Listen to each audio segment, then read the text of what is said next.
안녕하세요. 중고차 컨설턴트 완입니다.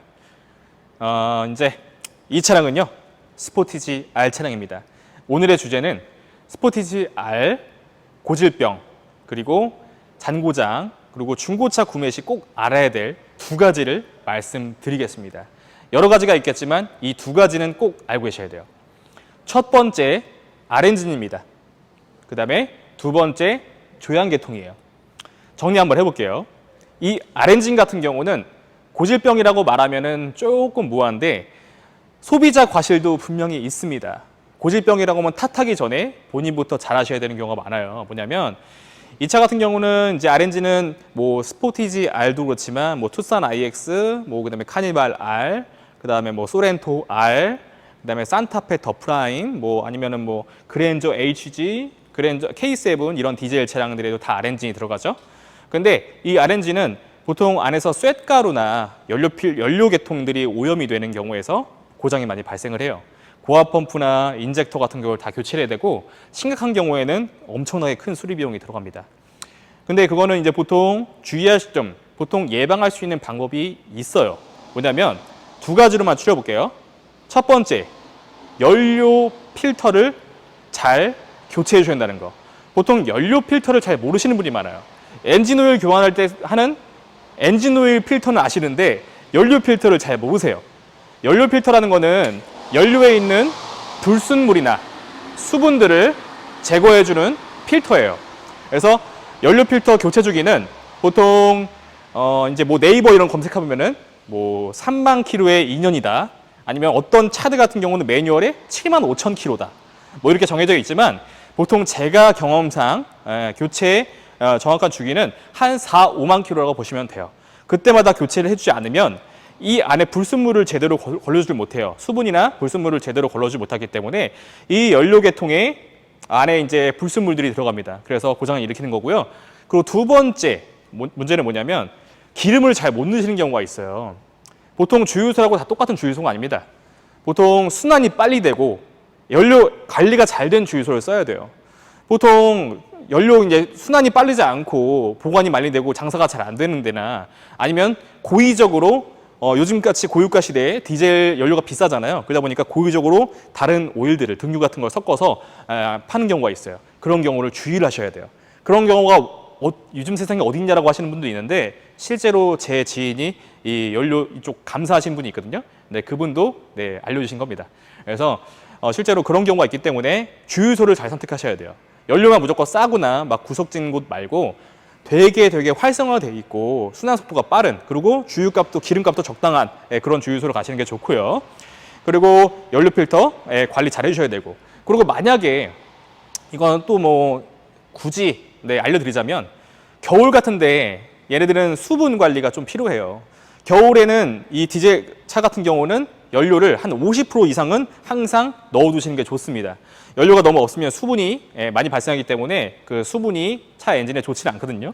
그리고 가끔씩 이제 수분 제거제라고 있어요. 그래서 기름을 넣을 때 수분 제거제를 넣어서 한번 수분을 한 번씩 제거해주는 그런 것도 되게 좋습니다. 그리고 연료 필터가 보통은 내가 교환 주기 잘 모르겠고 나 연료 필터 잘 모르겠어요. 어떻게 아무도 증상도 없는 것 같은데 그냥 탈래요 하신 분들이 있는데, 연료 필터의 증상은 보통은 출력 저하가 많이 나타나요. 분명히 나는 RPM 올라가고 잘 뭐 나가는 것 같이 꽉꽉 밟고 있는데 출력 저하가 확 느껴집니다. 그럴 때는 연료 필터를 교환해야 할 시기예요. 연료 필터 교환 중고차를 사는데 잘 모르겠다. 그런 경우에는 그냥 교체부터 하십시오. 그게 제일 안전합니다. 괜히 그걸 아끼려다가 훨씬 더 큰 수리를 할 수 있어요. 그리고 할 얘기가 정말 많지만 이 정도로 추려보고요. 두 번째는 이제 조향계통이에요. 조향계통은 대부분 알고 계신 게 MDPS를 알고 계세요. 근데 MDPS도 알아야 되지만 웜기어와 이것도 알고 계셔야 돼요. 웜기어는 뭐냐면 흔히들 오무기어라고 말씀하세요. 다들 오무기어 하시는데 원래 정식 명칭은 웜기어입니다. 웜기어도 알고 계셔야 되고, 보통 이제 활대링크라든지 이런 가벼운 조향계통에 문제가 생겨서 소음이 발생하는 경우도 있지만 그런 경우는 비용이 되게 적게 들어서 괜찮아요. 당연히 교체해야 되는 소모품이고, 하지만 그 웜기어라든지 MDPS는 굉장히 고가입니다. 웜기어하고 MDPS가 망가진 거를 어떻게 또 구분을 하시냐면, MDPS 같은 경우는 이제 움직일 때 핸들이 실내에서 딱 딱 그런 식의 소리가 나고요. 웜기어 같은 경우는 하부에서 턱 이렇게 하부에서 올라오는 소리가 납니다. 진동이. 그래서 웜기어 같은 경우는 보통 언제 많이 고장이 나냐면 보통 이렇게 이렇게 되게 이렇게 긴 부품이에요. 엄청 긴 부품이고 여기다 누유가 생기거나 유격이 생겨서 소리가 나는 건데요. 보통 주행하실 때 딱 이런 부류가 있어요. 짧은 주차할 때도 핸들을 엄청 제자리 튼 다음에 움직여서 주차를 하는 경우가 있어요. 움직일 때도 마찬가지고. 절대 그러시면 안 돼요. 핸들을 조금의 거리를 움직일 때도 핸들을 움직이면서 돌리면서 움직이셔야 됩니다. 미리 돌리고서 움직이신 분들은 훨씬 더 압력이 많이 가해져요. 그 조향계통에. 몇 배의 무리가 가기 때문에 조향계통 수리가 기간이 짧아지고 무리가 무조건 갑니다. 그래서 항상 움직이시면서 조형을 하셔라. 그러면은 상당히 오랜 기간을 쓸 수 있다는 걸 알고 계시고요. 그런 차가 있을 때는 그런 차를 증상을 발견했을 때는 당연히 수리를 요하시거나 아니면 그거에 대해서 협의가 있어야겠죠. 아니면 협의가 안 되면 구매하시면 안 되겠죠. 그래서 웜기어, 그 다음에 MDPS 이 두 가지는 알고 계셔라. MDPS 같은 경우도 제가 말이 되게 길어져서 할 말이 정말 많은데 MDPS 같은 경우는 커플링이라는 부품이 있어요. 그 부품만 교환해야 되는 경우도 있거든요. 굉장히 작은 부품인데 이게 원가 절감을 엄청 하고 플라스틱 같은 걸로 만들었어요.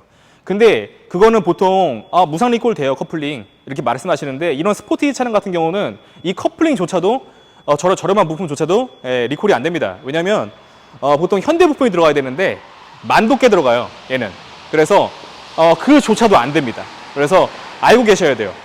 근데 비용이 비싸진 않아요. 하지만 MDPS가 통으로 만들어갔을 때는 비용이 비싸다는 거 알고 계셔야 됩니다. 그래서 이 정도로 말씀드리고요. 그리고 뭐 여기 댐퍼풀이라든지 뭐 이런 겉벨트, 그 다음에 워터펌프 이런 걸 말씀하시는 분도 있어요. 근데 이거는 고질병이 아니에요.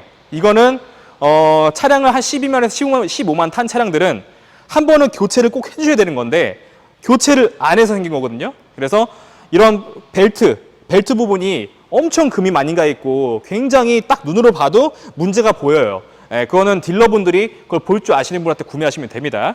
그런 문제가 보일 때는 교체 안 했구나 해서 이 부분을 한번 교체를 해주시는 게 좋아요. 그걸 안 하고 무리하게 타신다? 당연히 큰 문제가 발생을 하겠죠. 댐퍼풀이나 워터펌프 이런 세트로 교체하는 거는 그 다음에 겉벨트류 교체하는 거는 항상 문제가 이제 소비자가 부주의한 경우가 있다는 걸 아셔야 됩니다. 자, 이 장 뭐 2가지를 말씀드려 했는데 3가지까지 말씀드려 버렸는데요. 또 있지만 참겠습니다. 사소한 거기 때문에 어떤 차든 나올 수 있는 거기 때문에. 자, 여기까지 이제 고질병 그리고 주의하실 점 알려드렸어요. 또 궁금하신 점이 있으면 댓글 아래로 남겨주십시오.